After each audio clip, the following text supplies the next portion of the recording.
It sailed like a hard potato और इसलिए ये स्टोरी बहुत ज़्यादा मार्केट के अंदर बिकी।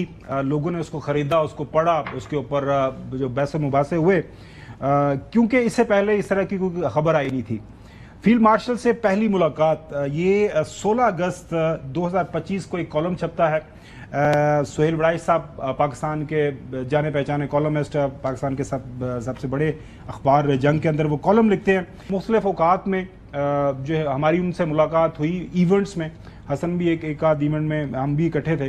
तो जब भी मीडिया उनकी तरफ आता बात करने के लिए, ज़ाहिर है मीडिया सवाल करना जर्नलिस्ट का हक है, हम बिल्कुल स्क्रैम्बल करते, सारे जर्नलिस्ट भागते हैं, उनसे मुख्तलिफ सियासी नोयत के सवाल करते हैं, इक़्तिसादी नोयत के सवाल करते हैं।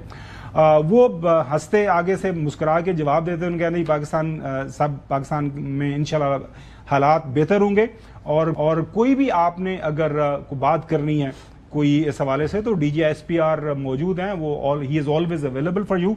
तो कभी उन्होंने इस तरह की जो है वन ऑन वन कोई नशिस्त किसी जर्नलिस्ट के साथ इस सारे अरसे में नहीं हुई। अब जो कॉलम में लिखा जाता है, जो दो अहम हकाइक हैं, एक तो ये है कि जी उसमें सुहेल बड़ाई साहब ये कहते हैं कि जी मेरी 2 घंटे तवील नशिस्त हुई है। मैं पढ़ देता हूँ। जनरल आसिम मुनीर ने ब्रसल्स के जलसे में और मेरे साथ 2 घंटे की तवील नशिस्त में वाज़े तौर पर कहा और बाकी सारी आगे बात हुई। इसके अंदर वो बात करते हैं पाकिस्तान की मुआशी हालात के ऊपर, पाकिस्तान के सियासी हालात के ऊपर, फिर वो PTI का जिक्र के वो जो माफ़ी मांग लें एंड ऑल दैट, और ये सारे मामला। सो कॉलम अगर पढ़ें तो वाज़े तौर पर ऐसे लगता है कि 2 घंटे की नशिस्त हुई है। सुहेल बड़ाई साहब ने सवाल जवाब किए और वो लिखते भी हैं कि मैंने सवाल जवाब किए और एवरीथिंग अंडर द सन जो है उन्होंने डिस्कस किया और ये कॉलम लिखा। कॉलम लिखा जाता है, कॉलम ज़ाहिर है छपता है, उसके ऊपर बहस शुरू हो जाती है और कि जी माफ़ी कैसे दे सकते हैं जी चीफ, आइन कानून के मुताबिक सारे मामला आगे चलने चाहिए।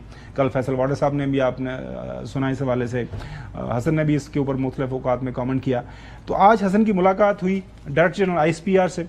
उनका बयान सारे दिन से आप टेलीविजन चैनल्स के ऊपर सुन रहे हैं, तो हम हसन की ज़ुबानी जानना चाहेंगे कि वहाँ पे अहवाल क्या थे, किस बैकग्राउंड में उन सवालों जवाब हुए DGSPR लेफ्टिनेंट अहमद शरीफ साहब से, और उन्होंने इस स्टोरी को किस तरह क्लैरिफाई किया। हसन, देखिए जी, बात ये थी कि जो तलबा के साथ उनका 1 साल से जारी जो है वो उनके विजिट्स होते हैं मुख्तलिफ यूनिवर्सिटीज़ के, कॉलेजेस के।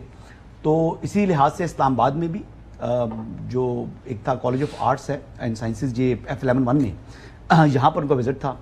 तो वो विजिट करके जब निकले हैं तो हम मीडिया के 4-5 लोग थे, हम भागकर उनके पीछे गए और हमने उनको रोका, गाड़ी में बैठने लगे थे। तो कहा जी कि हम 2-4 सवाल करना चाह रहे हैं, एक सवाल करेंगे। तो पूछा उन्होंने जी किस हवाले से, तो क्वेश्चन हमने कर दिया। पहला सवाल मैंने किया और मैंने इस कॉलम से मुतल्लिक किया।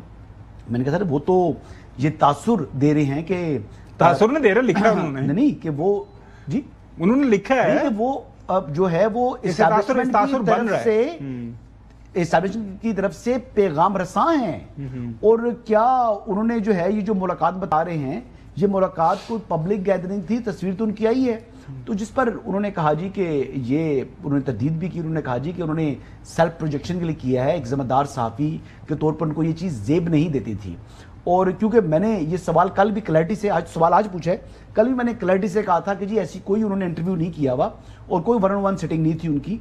तो बात ये है कि वहाँ पर 20 लोग और भी मौजूद थे ना, और कुछ लोग ऐसे भी थे जो कि मेरे बड़े करीबी थे, और मैंने भी अगर वीज़ा होता तो मैंने ब्रसल्स जाना था। तो सारी खबर तो मिली हुई थी। तो वड़ाई साहब ने जो अपनी तहरीर के अंदर जो सारी बातें की हैं, वो उन्होंने एक तासुर कायम करने की कोशिश की कि जिस तरह उन्होंने पहला इंटरव्यू कर दिया फील्ड मार्शल का। अब फील्ड मार्शल इतने अहम है कि वॉशिंगटन टाइम्स भी उनके ऊपर जो है आर्टिकल लिख रहा है। तो जिस बंदे को उनका इंटरव्यू मिल जाएगा तो उसका तो बहुत बड़ा स्कूप है।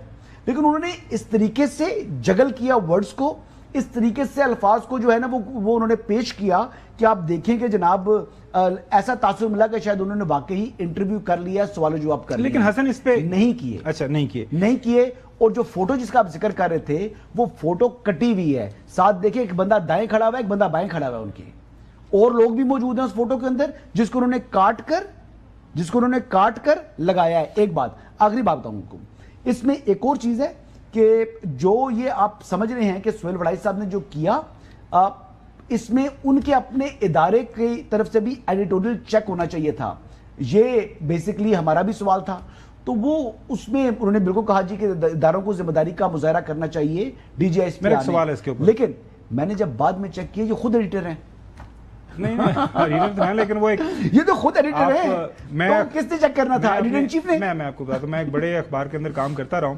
ایڈیٹوریل یہ ہوتا ہے کہ ایون ایڈیٹر بھی کوئی چیز لکھتا ہے تو وہ ایک ایڈیٹوریل بورڈ کے سامنے چیز جاتی ہے تو اس کے بعد چلتی ہے. میرا سوال آپ سے دیکھیں, وہ تفصیل کے ساتھ یہ بتاتے ہیں کہ جی میں جو ہے یہ ایکسس کرنے کے لیے کافی عرصے سے کوشش کر رہا تھا.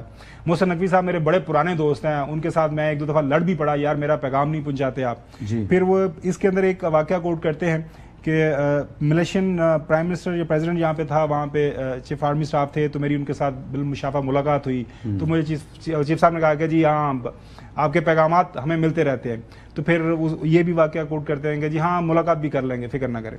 سو وہ اب یہ جو مجھے جو چیز سمجھ آ رہی ہے, جب یہ کالم چکا, یہ 16 اگست کو چھپا ہے جی, مجھے لگتا ہے کہ D G I S P R اور جو ہے ان کی بجائے یہ محسن نقوی صاحب کو ایز انٹیریئر منسٹر, ان کے دوست بھی تھے, جب اتنی بڑی من گڑت کہانی مطلب کہ آپ نے لکھ دی, چھوٹی بات نہیں ہے, آپ نے بڑے اخبار کے اندر کالم لکھ دیا, واقعات کا آپ نے اظہار کر دیا, آپ نے یہ کر دیا کہ جی 2 گھنٹے کی میری یہ ہوئی, تو امیجیٹلی آپ کو نہیں لگتا کہ محسن نقوی صاحب کو کلیریفائی کرنا چاہیے تھا کہ یہ جو میرے نام سے یہ ساری بیس بنائی جا رہی ہے کہ یہ میں نے سارا کچھ کروا دیا 2 گھنٹے کی, تو معاملات وہیں کے وہیں ٹھپ ہو جاتے ہیں. D G S P R نے کلیریفائی کیا ہے کہ وہ وہاں پر جو ایونٹ کے ہوسٹ تھے ان کے ہی دعوت کے اوپر آئے تھے. تو نقوی صاحب کے ساتھ فون پہ شاید بات ہوئی ہوگی ان کی یقینی طور پر پہلے اس ایونٹ سے. ایونٹ کے بعد تو ہوئی ہے, وہ تو میں بتا دوں گا آپ کو. ایونٹ سے پہلے تو ملاقات میں ان کی بات ہوئی ہوگی, لیکن جب یہ ایونٹ کے بعد یعنی جو انہوں نے اس میں ایونٹ میں جو شرکت کی ہے وہ تو انہوں نے ہوسٹ کے کہنے پر کی ہے. ایک بات تو یہ ہوئی. اس کالم کے بعد نقوی صاحب نے بھی اپنا اظہار ناراضگی کر چکے ہیں وڑائی صاحب کے ساتھ. نہیں پبلکلی کریں نا, جو پبلکلی بھی کر دیں گے. مطلب یہ ہونا چاہیے جس دن کوئی میڈیا پر وہ آئیں, میڈیا ٹاک تو کرتے ہیں نا, اکثر کرتے ہیں نقوی صاحب, انٹرویوز تو وہ نہیں دیتے, تو سوال کر کے دیکھ لیجئے گا. محسن نقوی صاحب بھی ڈس اون کریں گے اور غلط قرار دیں گے وڑائی صاحب کے اس کالم کو. ایک بات نہ صرف یہ, یہاں تک تو مجھے تو یہ بات بھی سننے میں آ رہی ہے جو ہوسٹ ہیں جن کی دعوت پر انہوں نے شرکت کی ہے وہ بھی اس کی تردید جاری کرنے جا رہے ہیں. جو اطلاعات مل رہی ہیں, میں کنفرم نہیں کر رہا, مجھے اطلاعات مل رہی ہیں, جو ہوسٹ ہیں وہ بھی تردید اس کی جاری کرنے کے لیے جا رہے ہیں, کیونکہ ان کو بھی امبیرس کیا انہوں نے, متعلقہ ادارے کی طرف سے انہوں نے امبیرس کیا. اور جو متعلقہ ادارہ ہے آئی ایس پی آر کی بات کریں تو آئی ایس پی آر کو سیاسی بیانات تو نہیں دے رہا, اس کو تو ہم نے ریچ آؤٹ کرنے کے بعد سوال کیا ہے روک کر. اللہ کی قسم ڈی جی صاحب گاڑی میں he was about to sit, وہ باہر نکل گئے ہیں, ہم لوگ پیچھے بھاگ کے گئے اور ہم نے یہ کوشچن کیا روک کر ان کو.